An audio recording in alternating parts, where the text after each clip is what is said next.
نحمد ونصلی علی رسول الکریم اما بعد اعوذ باللہ من الشیطان الرجیم بسم اللہ الرحمن الرحیم قال نوح رب انہم عصونی واتبعوا من لم یزدہ مالہ وولدہ الا خسارا ومکروا مکرا کبارا وقالوا لا تذرن آلہتکم ولا تذرن ودا ولا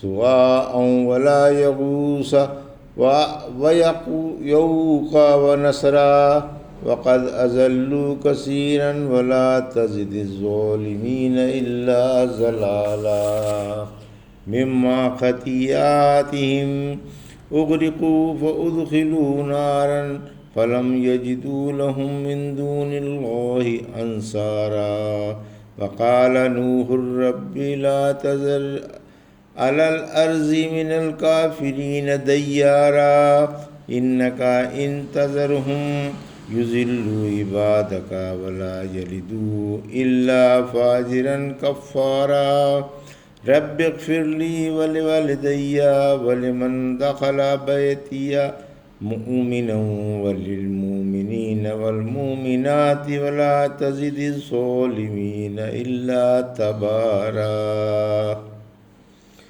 ابھی آپ نے سورہ نوح کی آیت 21 سے 28 کی تلاوت سماعت فرمائی۔ ان آیتوں کا ترجمہ اور تفسیر اس طرح ہے۔ قال نوح رب انہم عصونی واتبعوا من لم یزدہ مالہ وولدہ الا خسارا آیت 21 ومکروا مکرا کبارا آیت 22 وقالوا لا تذرن آلہتکم ولا تذرن ودا ولا سواء ولا یغوث ویعوق ونسرا آیت 23 وقد اضلوا کثیرا ولا تزد الظالمین الا ضلالا آیت 24۔ ترجمہ: نوح نے کہا، اے رب، قوم نے میری بات نہیں مانی اور ان کے پیچھے لگ گئے جو ان کے مال و اولاد کی کمی ہی کے باعث بنے، اور بڑی بڑی تدبیریں کیں اور کہنے لگے، خبردار، اپنے معبودوں کو ہرگز نہ چھوڑنا، نہ ود کو چھوڑنا، نہ سوا کو، نہ یغوث کو، نہ یعوق کو اور نہ نصر کو۔ انہوں نے ایک کثیر مخلوق گمراہ کر دی، اے اللہ ان ظالموں کی گمراہی اور بڑھا۔ یہ تھا ترجمہ سورہ نوح کی آیت 21 سے 24 کا تفسیر۔ آیت 21 گنہگاروں کے لیے مال و اولاد کی کثرت استدراج ہے۔ اے رب، تجھے معلوم ہے کہ میں نے قوم کو ہر طرح سے سمجھا دیا، نعمتوں کو بھی یاد دلا کر اور عذابوں سے بھی ڈرا ڈرا کر، لیکن ان کی نافرمانی و تکذیب بڑھتی ہی رہی۔ یہ دنیا والوں کی ہاں میں ہاں ملاتے رہے جو اللہ کے عذاب سے غافل اور مال و اولاد کی مستی میں چور تھے۔ حالانکہ نافرمانیوں کے ساتھ مال و اولاد کی کثرت بطور استدراج کے تھی، مگر وہ اسے تیری رضا اور اپنی عزت کی نشانی پر محمول کرنے لگے۔ آیت 22 ان کے روثا نے انہیں سخت دھوکے میں رکھا اور انہیں سمجھا دیا کہ ہم حق پر ہیں، اللہ ہم سے خوش ہے، جبھی تو اس نے ہمیں اپنی ان بیش بہا نعمتوں سے سرفراز فرمایا ہے۔ اگر اللہ ہمارے عملوں سے ناراض ہوتا تو کیوں ہمیں مال و دولت اور جاہ و عزت دیتا؟ قیامت کے دن عوام ان کو یہی کہہ کر جھٹلائیں گے۔ سورہ سبا کی آیت 33 میں فرمایا، تم دن رات ہمیں دھوکہ دے کر کفر و شرک پر ابھارتے رہتے تھے۔ یہ عزت و جاہ والے نواب و رئیس عوام سے یہی کہتے رہے کہ خبردار، اپنے دیوی دیوتاؤں کو ہرگز نہ چھوڑنا، ساتھ ہی ساتھ چند مشہور بتوں کے نام بھی گنوائے۔ عربوں میں قوم نوح کے بتوں کا رواج ہوا۔ ابن عباس عنہ کہتے ہیں کہ عربوں نے قوم نوح کے بتوں کی پرستش کی۔ دو متل جندل میں کلب کا بت، دو حزیل کا سبا کے پاس جرف میں مراد کا، پھر بنو غطیف کا یغوث، حمدہ حمد ان کا یعوق اور حمیر اور آل ذل قلع کا نسل تھا۔ یہ قوم نوح کے بزرگوں کے نام ہے۔ جب یہ مر گئے تو شیطان نے ان کے ماننے والوں کے دلوں میں یہ خیال ڈالا کہ ان کی قیام گاہوں پر کچھ نشانیاں بنا دو اور انہیں انہی کے نام سے پکارو۔ آخر ایسا ہی کیا گیا، مگر جب تک یہ زندہ رہے ان کی پرستش نہیں ہوئی۔ جب یہ مر گئے اور علم ختم ہوا تو پرستش ہونے لگی۔ ابن عباس اور کہتے ہیں عہد رسالت نوح میں یہی اصنام پوجے جاتے تھے۔ مورتیوں کی پرستش شیطان نے سکھائی۔ محمد بن قیس کہتے ہیں یغوث، یعوق اور نصر آدم و نوح کے درمیانی زمانے کے نیک حضرات تھے۔ عوام ان کے معتقد بھی تھے۔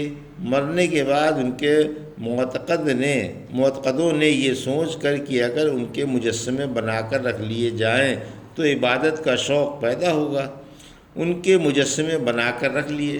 ان کے مرنے کے بعد ان کی نسلوں سے ابلیس کہنے لگا تمہارے بزرگ انہیں پوجتے تھے اور ان کے نام لے کر بارش مانگا کرتے تھے۔ آخرکار یہ انہیں پوجنے لگے، یعنی انہوں نے ان بتوں سے کثیر مخلوق کو گمراہ کر دیا، کیونکہ ان کی پرستش کا رواج صدیوں سے چلا آ رہا تھا اور ہمارے زمانے تک موجود ہے۔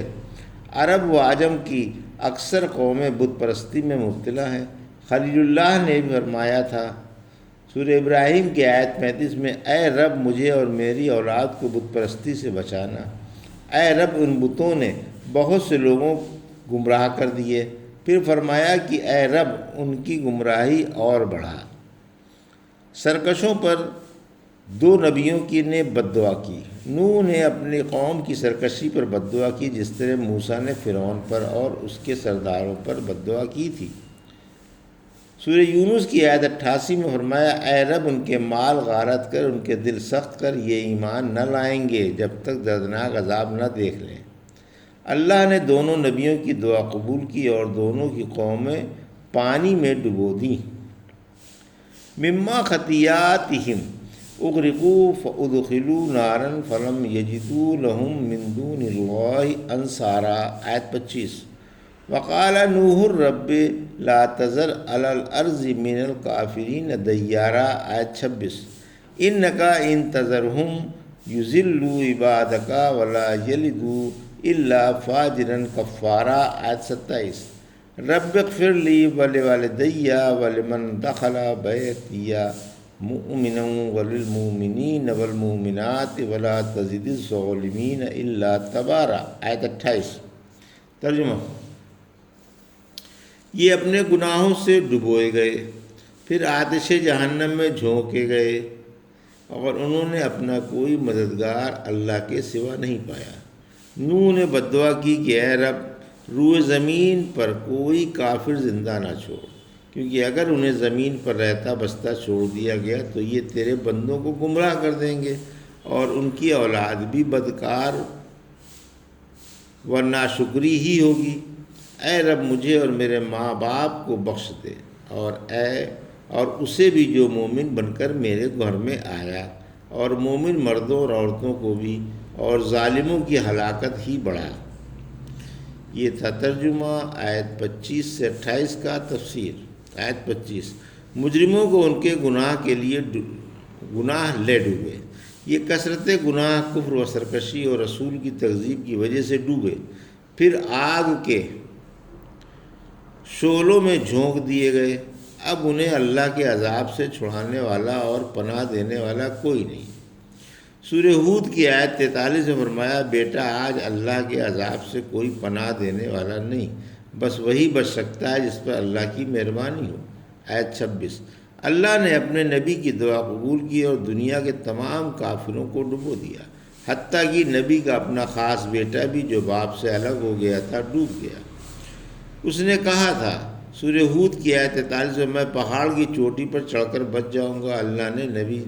اللہ کے نبی نے جواب دیا، بیٹا تیرا یہ خام خیال ہے، یہ پانی نہیں اللہ کا عذاب ہے، اس سے کوئی نہیں بچ سکتا بحرز اس کے جس پر اللہ رحم فرمائے۔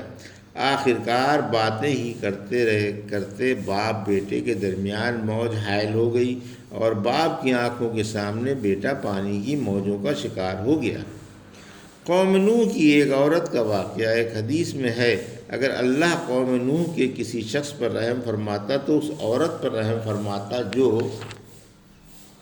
طوفان کی موجیں دیکھ کر بچے کو گود میں لے کر پہاڑ پر چڑھنے لگی تھی۔ جب پانی پہنچا تو اس نے بچے کو کندھے پر اٹھا لیا، جب کندھے تک پہنچا تو بچے کو سر پر لے لیا، اور جب سر پر پہنچا تو بچے کو دونوں ہاتھوں پر اٹھا لیا۔ طوفان سے کشتی والے بچ گئے۔ اللہ نے اس تباہ کن طوفان سے کشتی والوں کو بچا لیا جو حضرت نوح علیہ السلام پر ایمان لے آئے تھے۔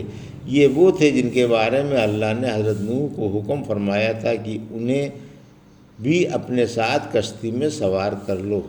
آیت 27۔ کافروں سے کافر ہی پیدا ہوتے ہیں، کافروں کی اولاد بھی کافر ہی بنتی ہے، سانپ کا بچہ سانپ ہی ہوتا ہے۔ فرمایا اگر یہ زندہ رہے تو ان کی نسل بے ایمان، عمل شرمناک، حیا سوز اور دل ایمان سے خالی ہوں گے۔ حضرت نوح علیہ السلام نے اپنے سابق تجربے کی بنا پر ایسا کیا، کیونکہ آپ نے انہیں 950 سال تک تبلیغ کی، مگر اس قدر سنگ دل تھے کہ بہت چند آدمیوں کے کوئی بھی ایمان نہ لایا۔ آیت 28۔ نوح علیہ السلام کی ہر مومن کے لیے دعا جو میرے گھر میں آئے یعنی میری مسجد میں آئے، آیت کے ظاہری عام معنی لینے میں بھی کوئی حرج نہیں۔ ہو سکتا ہے کہ آپ نے ہر اس شخص کے لیے دعا کی جو حالت ایمان میں آپ کے گھر آئے۔ نبی صلی اللہ علیہ وسلم نے فرمایا مومن ہی کی صحبت اختیار کرو اور تمہارا کھانا متقی ہی کھائے۔ نوح علیہ السلام نے تمام مومنوں کے حق میں دعا فرمائی، خواہ زندہ ہوں یا مردہ، اس لیے اس قسم کی دعا میں نوح کی اقتداء کرنا مستحب ہے تاکہ ان آثار پر بھی عمل ہو جائے جو اس بارے میں آئے ہیں۔ پھر فرمایا اے رب انہیں اور بھی زیادہ سنگ دل بنا کہ انہیں ایمان نصیب نہ ہو، تاکہ دنیا اور آخرت دونوں جہانوں میں برباد ہی برباد رہیں۔ الحمدللہ سورہ نوح کی تفسیر تمام ہوئی، اللہ اسے قبول فرمائے، آمین۔ یہ تھا سورہ نوح کی آیت 21 سے 28 کا ترجمہ اور تفسیر جو بھی آپ نے سماعت فرمائی۔ بارک اللہ لی و لکم فی القرآن، نفعنا ایاکم بالآیات الذکر الحکیم۔